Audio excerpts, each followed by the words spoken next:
आप एक सवाल उठा रहे हैं, जबकि यहाँ ये सवाल उठ रहा है कि वुडको सौंदर्यीकरण और एकीकरण का काम कर रही है। तो वुडको को लेकर के क्या कहना चाहेंगे आप?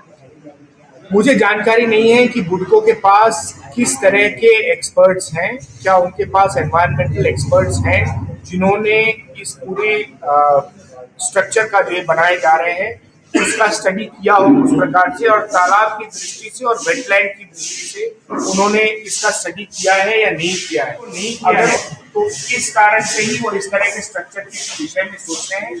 अन्यथा स्टेट गवर्नमेंट को अगर कुछ कार्य करना है तो सबसे पहले उनको सारी इंक्रोचमेंट को हटाकर, अगर इस तरह का कुछ सौंदर्यीकरण का प्लान करना भी है तो वो पूरे इंक्रोचमेंट को हटाने के बाद एनवायरमेंटलिस्ट को संज्ञान में लेने के बाद ही करना चाहिए। क्या कोई ऐसी संस्था है पहले से जो तालाब के संरक्षण और सौंदर्यीकरण के बारे में सरकार ने अधिकृत किया उस संस्था को? वेटलैंड अथॉरिटी आप बता रहे हैं। हाँ, तो वेटलैंड अथॉरिटी है, वो एक सरकारी संस्था है जिसमें एक्सपर्ट्स हैं।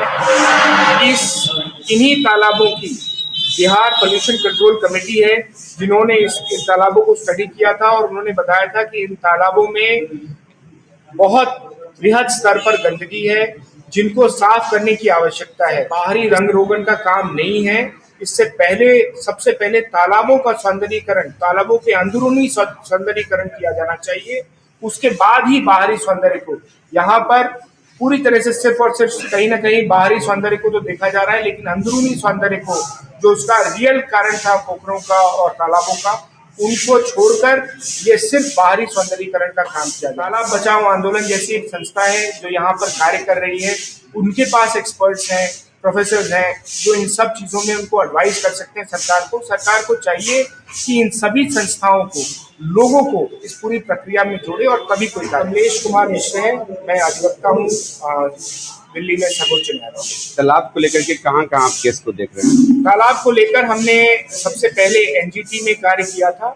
एनजीटी में सबसे पहला मामला हमने दरभंगा यूनिवर्सिटी में, जो मिथिला यूनिवर्सिटी में एक तालाब है जिसको कि ईंटे से भर दिया गया था, उसको एनजीटी के आदेश से हमने पूरा साफ कराया और उसको पुनः अपने पुराने स्वरूप में वापस लेकर आया। उसके बाद तीनों तालाबों का मामला एनजीटी कोलकाता में चल रहा है, क्योंकि एनजीटी का ईस्टर्न बेंच की जुरिस्डिक्शन में आता है ये बिहार और बंगाल वाला पूरा इलाका।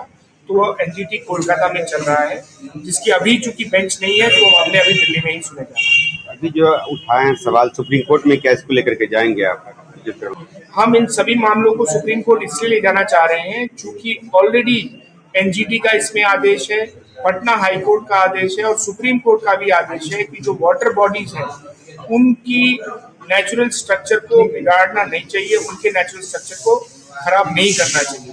तो उन सब के बावजूद चूंकि ऐसा हो रहा है तो इसीलिए हम ये मामला सुप्रीम कोर्ट में ले जाएंगे।